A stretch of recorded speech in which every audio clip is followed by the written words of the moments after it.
Most learners think complaining in English means raising your voice or getting aggressive. That is actually the worst thing you can do. Today, you're going to learn how to complain like a native, assertive, clear, and completely polite. The kind of person that store employees actually want to help. Hey everyone, welcome to Speak Like a Native. I'm Maya. And I'm Leo. Let's get into it. So, Leo, let me ask you something. You buy a coffee maker from a store, you get it home, and it just does not work. The water stays cold. What do you say to the store clerk? This coffee maker is bad. I want to return it. Excellent. That is exactly what most learners say, and it is exactly what you should never say. This is bad sounds like a 5-year-old describing his lunch. It is not specific, not polite, and not effective. Natives simply do not say, "This is bad" in a customer service situation. Wait, really? I've been saying that for years. What should I say instead? The magic phrase is, "This doesn't work." Let me say it again. This doesn't work. 3 words. Clear, specific, and neutral. You are not attacking the product or the store. You are stating a fact. The coffee maker has one job, make coffee, and it is not doing that job. This doesn't work. Okay, I can say that. But what if the product works a little, but not well? Like the coffee maker makes coffee, but it's lukewarm and takes 40 minutes. Perfect question. You have a few options. You can say, "This doesn't work properly," or "This isn't working the way it should," or my personal favorite, "This isn't what I expected." This isn't what I expected. That sounds so polite. It does. And it shifts the responsibility without accusing anyone. You're saying, "My expectations weren't met," instead of "Your product is garbage." That is a huge difference in customer service. Now let me paint you a picture. Imagine you are standing at the returns counter of a department store. The clerk is looking at you. You pull out the coffee maker. You say, "Hi, I bought this coffee maker 3 days ago. Unfortunately, this doesn't work properly. The water never gets hot." Oh, I can picture that. The clerk knows immediately what the problem is. Exactly. And because you were polite and clear, the clerk wants to help you. Now let's talk about our second phrase. This one shows emotion without losing control. I'm disappointed. I'm disappointed. I've said that before. You have. But I bet you have made the mistake that 90% of learners make. Let me guess. You say, "I am disappointed in this product." Yes? Is that wrong? It is not grammatically wrong, but it sounds a little dramatic, a little personal. Natives usually say, "I'm disappointed with something," not "in something." "In" is for people. I'm disappointed in my son for not doing his homework. That's emotional. Personal. For a product, we say, "I'm disappointed with the quality," or "I'm disappointed with how this turned out." Oh, so I'm disappointed with this coffee maker is better than I'm disappointed in this coffee maker. Exactly right. And here is the secret that makes this phrase powerful. When you say "I'm disappointed," you are telling the store employee that you had trust in them, and that trust was broken. That is much more effective than yelling.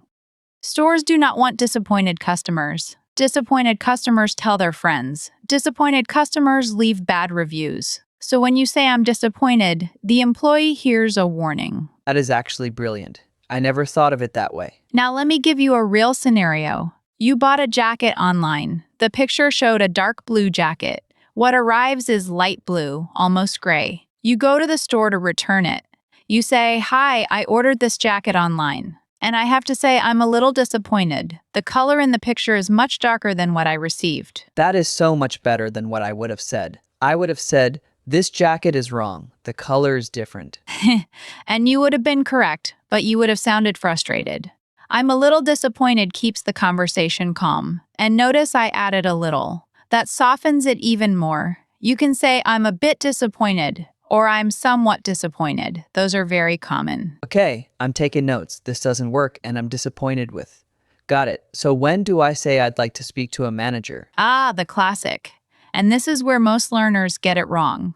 They say, "I want to talk to the manager," like they are starting a fight. The moment you demand a manager aggressively, the employee puts up a wall. They stop wanting to help you. So what's the right way? Say, "I'd like to speak to a manager, please." The word "like" changes everything. "I'd like" is a request, not a demand. It sounds cooperative, not combative. and always add please at the end. This is not weakness, it is strategy. A polite request is much harder to refuse than a demand. Okay, so I'd like to speak to a manager, please. That feels natural. Very natural. And here is when to use it. Only use this when you have tried with the first person and they cannot help you. If you walk in and immediately ask for the manager, you look unreasonable. First, try to solve the problem with the clerk. Say, this doesn't work. If they say, I'm sorry, I can't process returns, then you say, I understand. In that case, I'd like to speak to a manager, please. That makes so much sense. So the manager is the last step, not the first step. Exactly. Now, here is a mistake that Spanish speakers often make. In Spanish, you might say quiero hablar con el gerente, which translates directly to I want to speak with the manager. That I want structure sounds very direct in English. Instead, use I'd like. For Chinese speakers, a common mistake is saying, I want to find your manager. Find is not the right verb here. Use speak to or talk to. For Arabic speakers, the phrase I need to speak to the manager is very common, but need can sound a bit demanding in this context. I'd like is softer. Now here's the part that surprises most people. Maya, is it ever okay to say, I'm not happy?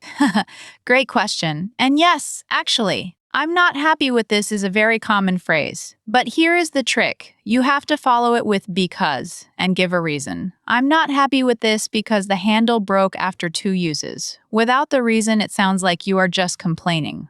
With the reason, you are giving useful information. So the formula is state the problem, give the reason, request the solution. You got it. Let me walk you through a full conversation. You are at the electronics store. You bought a Bluetooth speaker. The sound cuts out every few minutes. Okay, I'm ready. You walk up to the counter. What do you say first? Hi, I bought this speaker here last week, and unfortunately, this doesn't work properly. The sound keeps cutting out. Perfect. The clerk says, Oh, I'm sorry to hear that. Did you try resetting it? Yes, I tried that. I'm a bit disappointed with the quality, honestly. Excellent. You used a bit disappointed and you said with the quality, perfect grammar. Now the clerk says, let me check our return policy. I'm sorry, we can only offer store credit for opened electronics. I understand. In that case, I'd like to speak to a manager, please. Beautiful. You were respectful the entire time. Now the manager comes. She asks what the problem is. What do you say? Hi, I bought this speaker last week, and the sound cuts out.